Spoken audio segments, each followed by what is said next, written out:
कुछ ऐसी भविष्यवाणियां जो अभी तक आपने नहीं बताई हैं। बड़ा भूकंप आना बाकी बचा है, अग्नि घटनाएं बाकी बची हैं, युद्ध की स्थितियां भी, युद्ध फिर से शुरू होगा। लाखों लोगों की नौकरियां जाने वाली हैं। इस बार हीरो जो है वो जीरो बनेगा। मार्च 2026 तक तलाकों का होना। देखा मैडम जी, मैंने बोला था ना आपका डिवोर्स न्यू करवा दूंगा, करवा दिया ना। ट्रेन दुर्घटना, प्लेन दुर्घटना, डॉक्टरों की या किसी हॉस्पिटल की बड़ी कोई ऐसी बात खुलकर सामने आएगी कि धक धक धक ऐसा रह जाए। और बिहार के अंदर राजनीति में बड़े उथल पुथल देखेंगे आप, जैसे हमारा ताजमहल, जैसे हमारा लाल किला, जैसे हमारा कुतुब मीनार, आतंकवादी हमलों का होना। 2026 में विश्व किसी बड़े नेता को तो जरूर खोएगा। लिख लीजिए ये भविष्यवाणी, कोई बड़ा सदी का नेता इस वर्ष मरेगा। सोशल मीडिया और इंटरनेट ने रिश्तों को कितना डेंट मारा। आप पहले किसी से नाराज हो जाते थे तो बात करना बंद करते थे, आज आप किसी से नाराज हो जाते हैं तो ब्लॉक करते हैं। समर्पण में और नौकरानी में फर्क है। यही बात माँ को अपनी बेटी को समझाकर ससुराल भेज। मैं जब बोलती हूँ रक्षाबंधन पे भद्रा है, भाई को राखी मत बांध, आप राखी बांधती हो फिर ऐसे भाई मरते हैं। 6 जुलाई से लेके नवंबर 2 तक शादियां नहीं हो सकती, नहीं हो सकती। तो ये माना जाए कि बेवफा सोनम नहीं थी, उसकी कुंडली थी। सोनम से ज्यादा बेवफा उसके माँ बाप थे।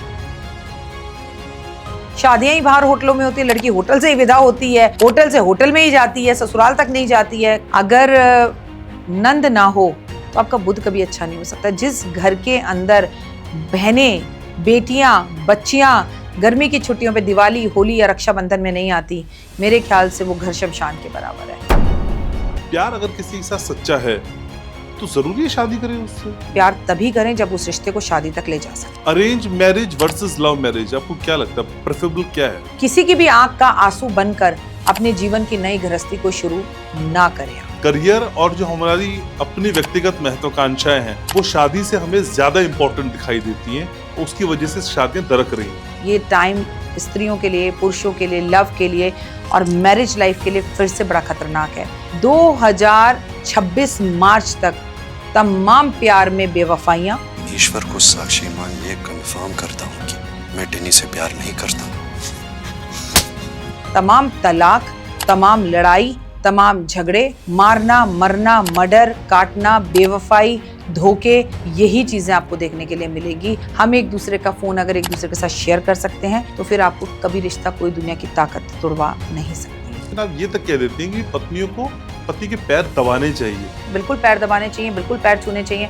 और अगर ये कल्चर गलत है, पैर छूने नहीं चाहिए, स्त्रियां क्यों छुएं, क्यों झुकें, तो फिर ये काम करवा चौथ पे भी मत करो, तो फिर ये काम करवा चौथ पे भी मत करो। एक दिन का ड्रामा भी क्यों करना है? एक सास और पत्नी के बीच की जो भूमिका है एक पुरुष की, वो किस तरीके की होनी चाहिए? चलाक वाली, डिप्लोमेटिक। माँ के सामने जाके वाइफ की बुराई कर दो, वाइफ के सामने आके माँ की बुराई कर दो, दोनों को खुश रखो। सैंडविच मत बनो, सैंडविच मत बनो। बीच का जो लड़का है ना, तू मेरा, तू मेरा, तू मेरा, तू मेरा, तू मेरा सैया, तू मेरा बेटा, तू मेरा सैया, तू मेरा बेटा, उसे कंट्रोल कर। कायदे से जो बेटा है ना, शादी के बाद वो विदा होता है, बेटी विदा नहीं होती। मैं आज आपको सबके सामने कहती हूँ कि देव के बाद मेरे बेटे तुम हो, तो मेरे लिए बहुत स्पेशल और मैं तुमसे बहुत प्यार करती हूँ। Love you so much.